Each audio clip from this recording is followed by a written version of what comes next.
عرفہ کے دن حاجی روزہ نہ رکھے، اس کی کیا حکمت ہے؟ دوستو، بھائی اور بہنوں، آپ دیکھ رہے ہیں نو ٹی وی جدہ اور میں ہوں آپ کا دوست، آپ کا ہوسٹ محمد عاقل، جدہ سے، مملکت سعودی عرب۔ شیخ عبدالعزیز بن باز مفتی مملکت سعودی عرب سے یہی سوال پوچھا گیا تو انہوں نے فرمایا المعروف عند العلماء ان الحکمت فی ذلک انہ عید ہے حاجیوں کی۔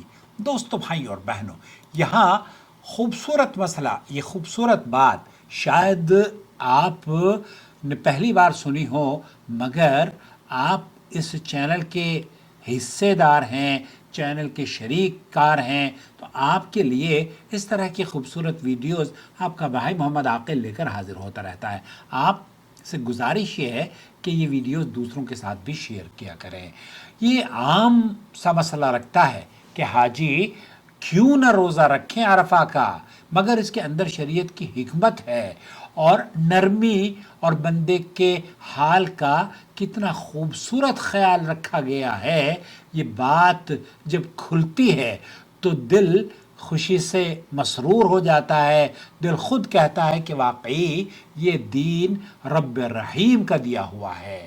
چنانچہ شیخ ابن باز یہ کہتے ہیں کہ اہل علم نے بڑی وضاحت کے ساتھ یہ بیان کیا ہے کہ یوم عرفہ کے دن حاجی کے لیے روزہ نہ رکھنے کی حکمت کیا ہے۔ وہ فرماتے ہیں کہ اصل میں یہ دن حاجیوں کے لیے عید کا دن ہے، یعنی وہ اللہ کے مہمان ہیں۔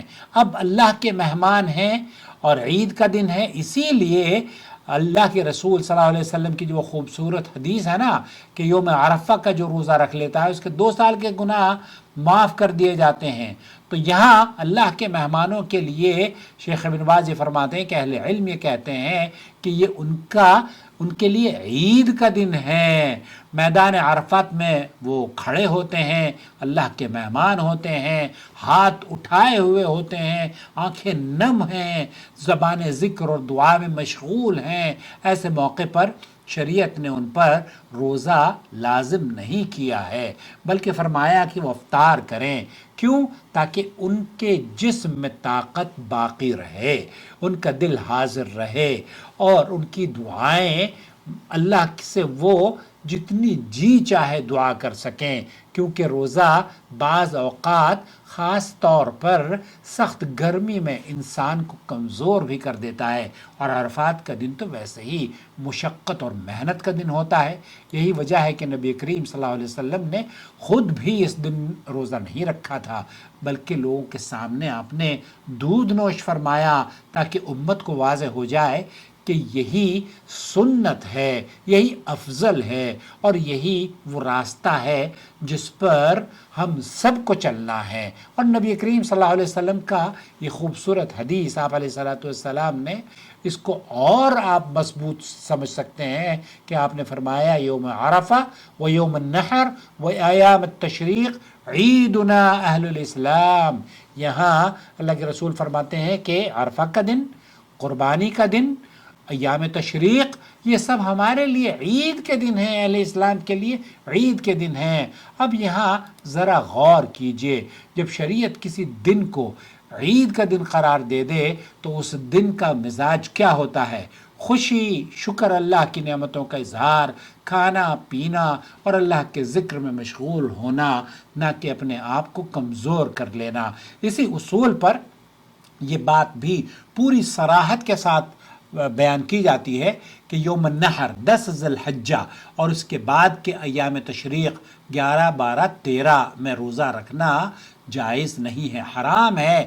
یہ ایام تشریق ہیں، یہ صرف مکہ والوں کے لیے نہیں بلکہ پوری دنیا کے مسلمانوں کے لیے حکم ہے کہ آپ عید کے ایام میں روزہ نہیں رکھیں گے۔ عید الاضحیٰ کے ایام میں جس دن قربانی کری اس کے بعد سے آپ نے 10، 11، 12، 13 اس طریقے سے 4 دن آپ کو روزہ نہیں رکھنا ہے۔